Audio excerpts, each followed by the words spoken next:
Assalamualaikum warahmatullahi wabarakatuh. Perkenalkan, nama saya Muhammad Mufid dari kelas 4 PTI A. Saya akan mempresentasikan mengenai komunikasi jaringan. Teknologi jaringan seluler telah berkembang dari waktu ke waktu untuk memenuhi kebutuhan pelanggan yang meningkat akan kecepatan data yang lebih tinggi dan layanan yang lebih baik. Mari kita lihat sekilas tentang organisasi yang mengembangkan teknologi tersebut. 3GP adalah organisasi yang mengelola dan mengembangkan standar jaringan seluler. Standar tersebut mencakup semua aspek seluler jaringan pada tahun 1997.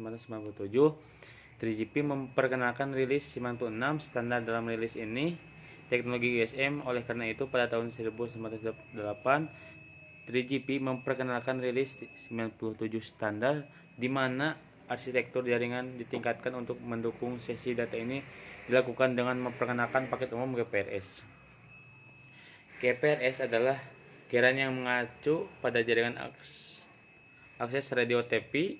GSM membentuk jaringan generasi kedua atau jaringan 2G untuk memberikan kecepatan data yang lebih tinggi dan pemanfaatan yang lebih baik untuk sumber daya jaringan. 3GP memperkenalkan rilis 99 standar, dan ini pada tahun 2000. Dalam rilis ini di jaringan 3G generasi ketiga. Untuk teknologi generasi ketiga, UMTS adalah memiliki domain CS untuk panggilan suara selain domain PS untuk sesi data.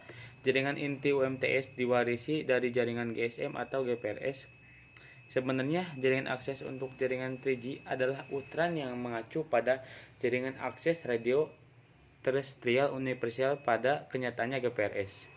Setelah itu, 3GP diperkenalkan rilis 8 tahun 2008. Dalam rilis ini revolusi jangka panjang LTE adalah jaringan 4G generasi keempat, tidak seperti generasi sebelumnya jaringan LTE.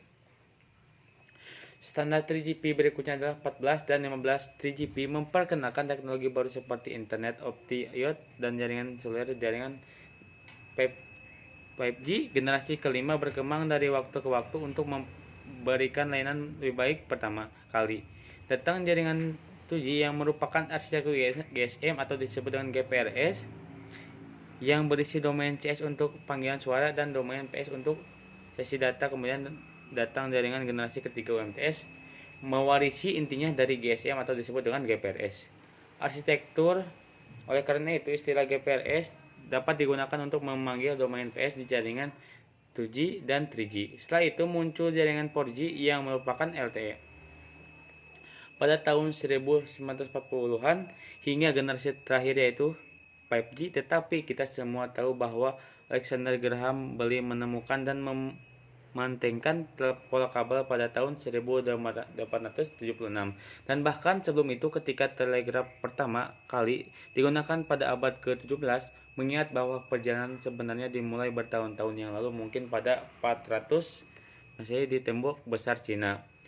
Pionir praseluler atau OG adalah Motorola, dan sistem notching melahirkan OG pada tahun 1940-an. Tetapi apa teknologi di balik OG itu? Pertama kali menggunakan push to talk. Dari tahun 1979, telekomunikasi seluler generasi pertama membuka pintu nirkabel untuk semua orang. Itu pertama kali dirilis secara komersial di Tokyo, Jepang pada tahun 1979 oleh entitas Nippon Telegraph dan Telepon. Dan lama 5 tahun, Jepang adalah negara pertama yang sepenuhnya nirkabel terhubung pada tahun 1981. Sistem NMT membuat 1G. Perlu lebih dari 10 tahun, teknologi juga semakin maju dan hasilnya adalah teknologi 2G generasi kedua. Teknologi seluler adalah pencapaian besar. Pintu kemajuan saat ini, 2G mencakup berbagai standar dimulai dengan GSM atau disebut dengan sistem global untuk komunikasi seluler. Ini pertama kali dirilis di Finlandia pada tahun 1991 oleh Radio Tetap, sekarang menjadi bagian dari Elijah Ogdi. Arsitektur jaringan GSM yang merupakan arsitektur dari teknologi seluler masa depan di generasi berikutnya. Beberapa elemen ditambahkan atau dihapus dan berfungsi ionalitas telah dimodifikasi, tetapi keseluruhan arsitekturnya Sekarang ada rencana untuk mengganti 4G dengan 5G. 5G adalah jaringan yang ditentukan perangkat lunak, berarti akan memiliki kapasitas 100 kali lebih baik jaringan 4G. Namun bukan hanya kapasitas internet yang akan ditingkatkan, waktu respon juga akan jauh lebih cepat. Dengan 5G itu akan memakan waktu sekitar 1 milidetik.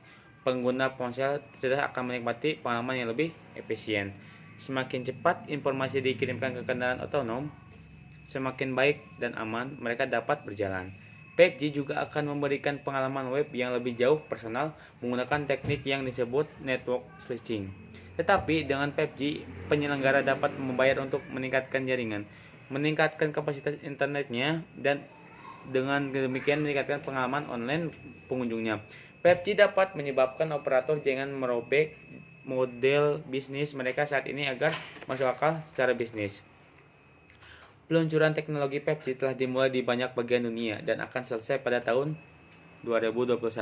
Namun mengingat permintaan untuk otomatisasi dan kebutuhan bandwidth yang semakin meningkat, kapasitas yang ada diperkirakan akan habis pada 2030.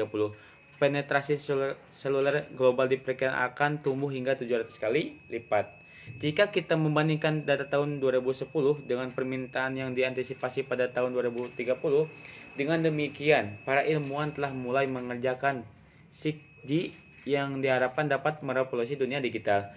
6G akan menyediakan kanvas di mana proses dan antarmuka kompleks akan beroperasi secara mulus dengan antarmuka manusia di minimum.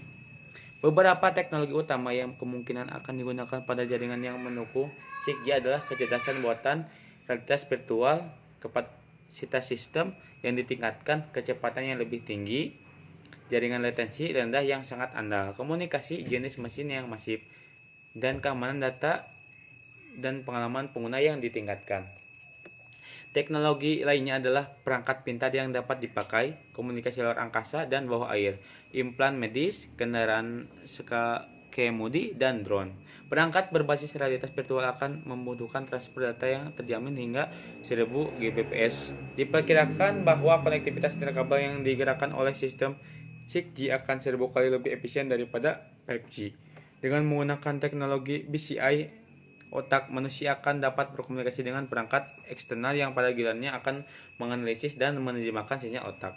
6G akan memfasilitasi transfer informasi panca indera manusia agar dapat berinteraksi secara cerdas dan jarak jauh dengan lingkungan. 6G akan memfasilitasi transfer informasi panca indera manusia agar dapat berinteraksi secara cerdas dan jarak jauh dengan lingkungan. Meskipun 6G menawarkan prospek yang sangat menarik, namun para ilmuwan di seluruh dunia harus mengatasi beberapa tantangan dalam 5 hingga 10 tahun ke depan. Karena bandwidth lebar, model saluran ganda baru perlu dikembangkan untuk mengatasi masalah dispersi frekuensi, integrasi satelit, terrestrial, dan jaringan udara ke dalam sistem nirkabel yang seragam juga akan menjadi persyarat penting sebelum peluncuran layanan 6G. Terima kasih. Mohon maaf atas segala kekurangan. Wassalamualaikum warahmatullahi wabarakatuh.